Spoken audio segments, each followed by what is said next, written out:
खुदावंद के अज़ीम जलाली फ़तामंद यीशु नाम में आप सबों को सलाम पहुँचे। एक हमारे चैनल को देखने वाले भाई हैं और उन्होंने सवाल किया है और सवाल ये किया है, जो हमने अपनी लास्ट वीडियो में भी जिसका ज़िक्र किया था, तो उन्होंने ये सवाल पूछा कि इब्लीस जो है वो कहाँ पर रहता है आज के दुनिया के अंदर, आज के वक़्त के अंदर? क्योंकि एक वक़्त था, एक टाइम था जब इब्लीस जो था वो आसमान पर रहता था, लेकिन आसमान से गिराया गया। तो इसके बारे में बाइबल मुक़द्दस के अंदर हमें कहाँ पर हवाला मिलता है? आइए हवाला देखते हैं यशायाह की किताब और उसका हम 14 बाब और उसकी हम 11वीं आयत से देखेंगे। ज़रा गौर से सुनिएगा, मैं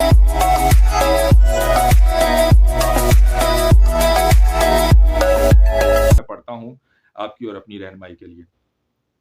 तेरी शान और शौकत और तेरे साज़ों की खुश आवाज़ी पाताल में उतारी गई।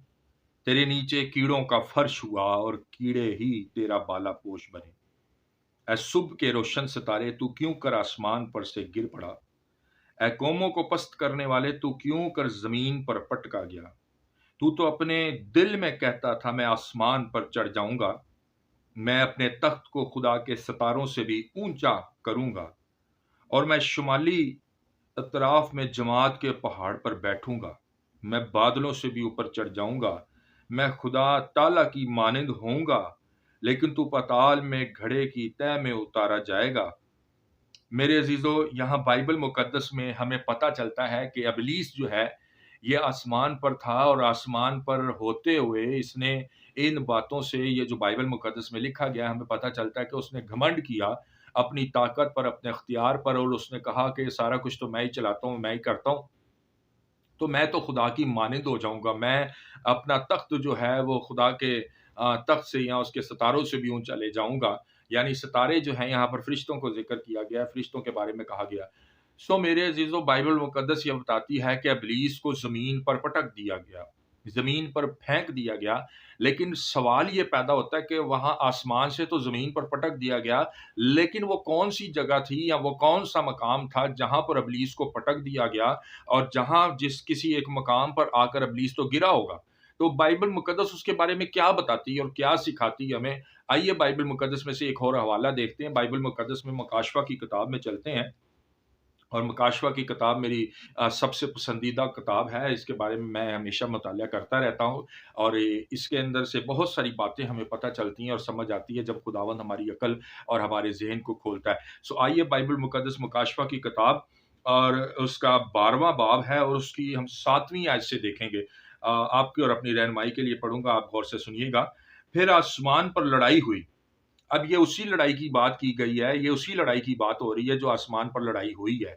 अब वो जो आसमान पर लड़ाई हुई है, ऐसे ही इब्लीस फौरन ज़मीन पर पटका नहीं गया। असल में बाइबल मुकद्दस ये बयान करती है कि आसमान पर लड़ाई हुई है। उसके पटके जाने से पहले, उसके ज़मीन पर पटक देने से पहले आसमान पर एक लड़ाई हुई है, बड़ी लड़ाई हुई है। और वो लड़ाई कैसी है ज़रा सुनिएगा। फिर आसमान पर लड़ाई हुई, मिकाएल और उसके फरिश्ते अजदहा से लड़ने को निकले और अजदहा उसके फरिश्ते उनसे लड़े।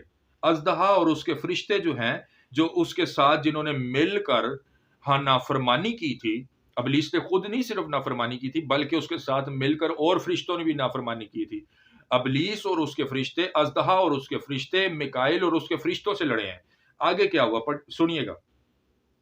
लेकिन गालिब ना आए, अजदहा और उसके फरिश्ते मिकाएल और उसके फरिश्तों पर गालिब ना आए, इसलिए क्योंकि मिकाएल और उसके फरिश्तों के पास अख्तियार में खुदा की दी हुई ताकत थी। तो जब खुदा का दिया हुआ अख्तियार या खुदा की दी हुई ताकत है, तो फिर मिकाएल पर, उसके फरिश्तों पर इब्लीस चाहे सबसे बड़ा फरिश्ता था या उसके साथ ऐसे फरिश्ते थे जो बड़े ताकतवर थे, तो भी गलबा नहीं पा सकते थे। लिखा है बाइबल मुकद्दस में, लेकिन गालिब ना आए और इसके बाद आसमान पर उनके लिए जगह ना रही। किसके लिए? अजदहा और उसके फरिश्तों के लिए जगह ना रही।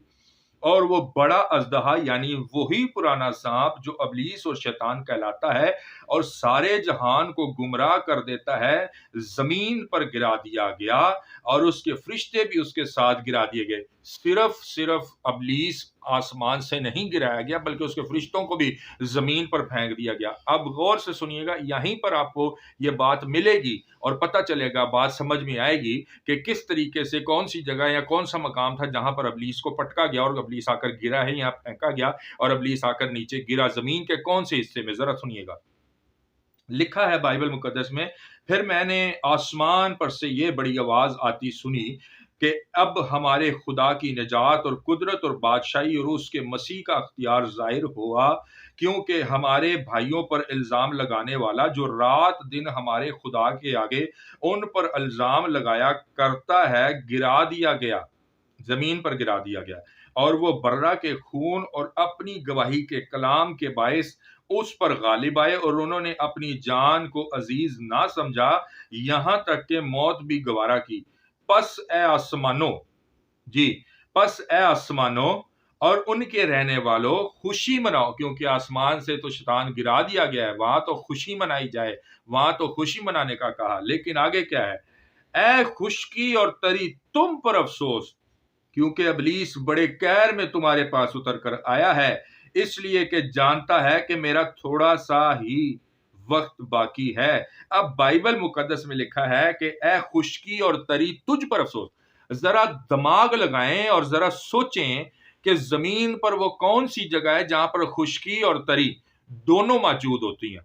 यानी कि आप ये सोचें कि वो कौन सी जगह है जहां पर खुशकी भी मौजूद है, लेकिन खुशकी के साथ साथ तरी जो है वो गीलापन भी वहां पर मौजूद है। वो कौन सी जगह है बाइबल मुकद्दस के मुताबिक? आप जरा इस बात को सोचिए, क्योंकि लिखा है खुशकी और तरी तुझ पर अफसोस। तो मेरे अजीजों, सिर्फ और सिर्फ जमीन पर एक पॉइंट है, जमीन पर एक पॉइंट है जहां पर आपको खुशकी और तरी दोनों एक ही साथ मिलेगी, और वो जगह है समंदर का साहिल। जहां पर समंदर है, समंदर का किनारा है, वहां पर आपको खुशकी भी मिलती है और खुशकी के साथ तरी भी मिलती है, क्योंकि वहां पानी भी है और वहां खुशकी भी है। मेरे अजीजों, बाइबल मुकद्दस ये कहती है कि वो वही जगह है जहां पर इब्लीस को गिराया और फेंका गया। वो कोई और जगह नहीं थी जहां पर इब्लीस गिरा, बल्कि वो समंदर का हिस्सा था जहां पर वो गिराया गया है। तो मेरे अजीजों, बाइबल मुकद्दस हमें यह बताती है खुशकी और तरी तुझ पर अफसोस। क्या खुशकी और तरी पर इब्लीस गिरा? तो इसका मतलब है, इसका जवाब है नहीं। तो फिर कहां पर गिरा? वो गिरा है उस जगह पर, उस नामालूम मकाम पर जो आज हम मालूम करने जा रहे हैं। और वो मकाम कौन सा है? वो खुशकी और तरी के पास वाला मकाम है। और वो खुशकी और तरी के पास वाला कौन सा मकाम है? वो मकाम है समंदर का। समंदर के पानी के ऊपर आकर इब्लीस गिरा है। और आज समंदरों के ऊपर, समंदरों के पानियों के ऊपर आज बहुत सारे खदाम जब दुआएं कर रहे होते हैं तो इब्लीस हाजिर होता है, तो वो बताते हैं कि हम समंदर की मलका हैं, हम समंदर का शेर हैं, लाइन है। वो आके ये चीजें बताते हैं। समंदर के ऊपर इब्लीस का राज है। और मेरे अजीजों, वो कौन सा मकाम है, वो कौन सा पॉइंट है, वो कौन सी जगह है जहां पर इब्लीस गिराया गया या फेंका गया? मेरे अजीजों, बाइबल मुकद्दस के अंदर जरा गौर से सुनिएगा। इब्लीस ये कहता और चाहता है कि वो क्या करे, कि वो अपना तख्त जो है शुमाली तरफ के पहाड़ पर लगा। शुमाली तरफ का मतलब यह है कि शुमाली तरफ का पहाड़, यानी कि इसका मतलब है, इसका जो कहना चाह रहा है, यह बाइबल मुकद्दस में हमें बताया समझाया जा रहा है, शुमाली तरफ का मतलब होता है ऊंची जगह। तो बाइबल मुकद्दस के मुताबिक साइंसी वजूहात को जब हम देखते हैं या साइंस के एतबार से हम बात करते हैं, तो समंदर की सतह जो है वो जमीन की सतह से बुलंद है। और समंदर के अंदर कई बड़े बड़े पहाड़ मौजूद हैं जो समंदर के पानी के अंदर है। तो मेरे अजीजों, बाइबल मुकद्दस हमें यह बताती है कि वो उसको ऊंची जगह के ऊपर ही पटका गया है। वो ऊंची जगह, वो ऊंचा मकाम कोई और मकाम नहीं है, बल्कि वो मकाम समंदर का मकाम है। अब वो जो समंदर का मकाम है, एक ऐसा हिस्सा है समंदर का जिसे दुनिया तलाश कर रही है, उस समंदर के हिस्से के बारे में जानने की कोशिश कर रही है, जहां बड़े बड़े जहाज जाते हैं, बड़े बड़े शिप्स जाते हैं और वो तबाह हो जाते हैं और मिलते नहीं है। वो जगह, वो हिस्सा जो है 1462 के अंदर, यानी 1462 के अंदर क्रिस्टोफर कोलंबस ने दरियाफ्त किया। वो हिस्सा, वो जगह समंदर की, उससे पहले किसी को मालूम नहीं था इस बात का कि वहां पर कुछ है या नहीं है।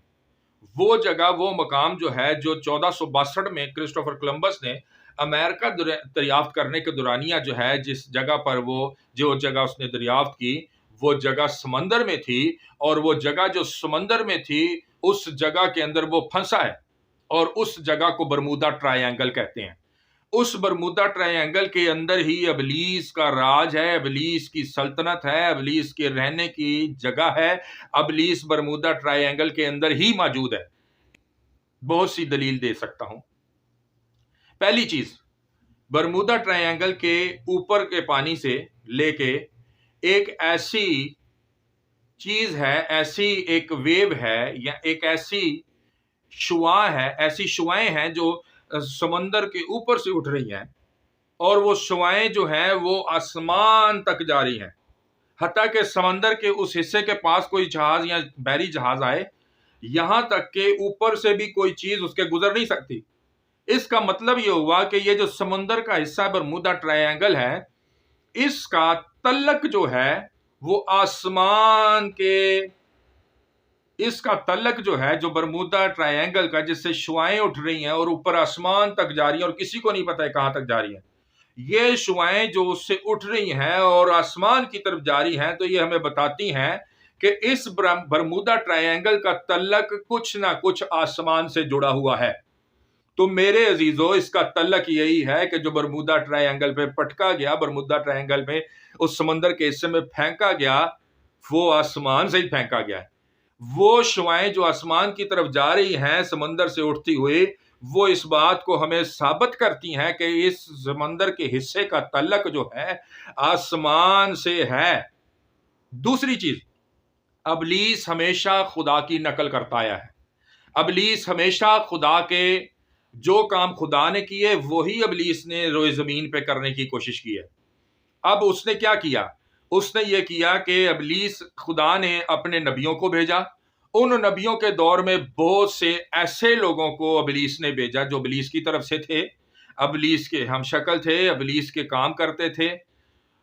अब यहां पर खुदा के लोग नबी काम करते थे और वहां दूसरी तरफ जो है वो इब्लीस के लोग काम करते थे। इसी तरह से जब हम बाइबल मुकद्दस में देखते हैं कि पासबानों का दौर आया, खादमों का दौर आया, तो खादमों के दौर के अंदर भी उसने भी अपने खादम तैयार किए, उसने भी अपने लोग रास्तबाज तैयार किए। सो बाइबल मुकद्दस हमें ये बताती है कि वो शुरू से ही खुदा की कॉपी करता आया है। वो खुदा जो आसमान पर तख्त नशीन था, वो अपना तख्त उससे ऊंचा लेकर जाना चाहता था, ऊंचा बनाना चाहता था। वो चाहता था कि मेरी भी सल्तनत हो, वो चाहता था कि मैं भी इस तख्त के ऊपर बैठूं जैसे खुदा ताला बैठा है। वो शुरू से कॉपी करना चाहता था और वो शुरू से कॉपी करता आया है। और आज बरमूदा ट्रायंगल के अंदर जैसे आसमान पर कोई शख्स जाकर पता नहीं कर सकता ना कि आसमान पर क्या कुछ चल रहा है, ऐसे ही बरमूदा ट्रायंगल के अंदर भी जाकर कोई पता नहीं कर सकता कि उसके अंदर क्या चल रहा है। इसलिए क्योंकि खुदा ने अगर अपने आप को हिडन रखा है, और वैसे वाजिया तौर पर जैसे इंसान दूसरे इंसान से मिलता नहीं मिलता खुदा, वैसे ही बरमूदा ट्रायंगल के अंदर रहने वाला शैतान यानी वो इब्लीस, वो अजदहा जो आसमान से पटका गया, जिसकी रहाइश गाह बरमूदा ट्रायंगल है, वो भी अपने आप को हिडन किए हुए है। और आज तक दुनिया के अंदर कोई साइंसदान पैदा नहीं हुआ। कोई कहता है जी वहां पर मकनातीसी शुआएं हैं, उनकी वजह से ये प्रॉब्लम आती है। कोई कहता है जी कुछ वहां पर और मसला है, कोई कहता है जी वहां पर कोई और मसला है। लेकिन बाइबल ये कहती है, बाइबल हमें ये बताती है, खुशकी और तरी तुझ पर अफसोस, क्योंकि इब्लीस शैतान अजदहा बड़े खैर में तुझ पर उतर कर आया है। मेरे अजीजों, वो सिर्फ बरमूदा ट्रायंगल उसकी सल्तनत, उसकी जगह है, उसकी रहाइशगाह है जहां पर वो रहता है। और सिर्फ वहां पर रहता ही नहीं है, बल्कि खुशकी और तरी पर निकल कर भी आता है और अपने बड़े काम करता है। सो मेरे अजीजों, मेरा ख्याल है और मेरा ईमान है इस बात पर कि आपको ये बात समझ में आई होगी कि इब्लीस जो है दुनिया के कौन से हिस्से, कौन से खित्ते में रहता है। और मेरे अजीजों, ये बरमूदा ट्रायंगल जो है, इसके पास से कोई शिप नहीं गुजर सकता, इसके ऊपर से कोई जहाज नहीं गुजर सकता। आज तक सैकड़ों जहाज, बहरी जहाज, हवाई जहाज इस बरमूदा ट्रायंगल के अंदर गर्क हो गए हैं और उनका मलबा तक नहीं मिलता कि वो कहां गया है। सो बात यह है कि बाइबल मुकद्दस के अंदर जिस तरह खुदा ने अपनी जात को अलग रखा हुआ है, खुदा ने अपनी जात को इंसान की पहुंच से दूर रखा है, दूर रखा हुआ है। यानी कि इंसान जो है कोशिश कर कर भी, चाह कर भी आसमान पर जहां पर खुदा का तख्त वहां नहीं पहुंच सकता। ऐसे ही आज दुनिया के अंदर रहते हुए दुनिया के अंदर ही वो मकाम है, लेकिन इंसान चाह कर भी कोशिश कर कर भी बरमूदा ट्रायंगल के अंदर नहीं पहुंच सकता। सो खुदावंद आपको बरकत दे। मेरा ईमान है कि इस वीडियो क्लिप और इस सवाल और इस सवाल के जवाब के वसीला से आपको बरकत मिली होगी और आपको ये बात समझ में आई होगी कि अबलीस जो है आज दुनिया के अंदर कहाँ पर रहता है और उसकी रहाइशगाह कहाँ पर है। खुदावंद आपको बरकत दे। अगर हमारी वीडियो आपको अच्छी लगती है, हमारे चैनल को सब्सक्राइब कर लें, हमारे बेल आइकन को प्रेस कर लें और वीडियो को लाइक करें, शेयर करें अपने दोस्तों के साथ, अपने रिश्तेदारों के साथ, अजीज़ों के साथ, ताकि ये बरकत जो है सिर्फ हम तक महदूद न रहे बल्कि तमाम सुनने वालों तक, जहाँ जहाँ ये मैसेजेस जाएं, जहाँ जहाँ तक ये बाइबल मुकद्दस की बातें पहुँचें और जाएं, वहाँ वहाँ पर खुदावंद सबको बरकत दे। जो जो इस मैसेजेस को, जो जो इन क्लिप्स को देखें और इन वीडियोस को देखें, खुदावंद आपको बरकत दे। Thank you so much.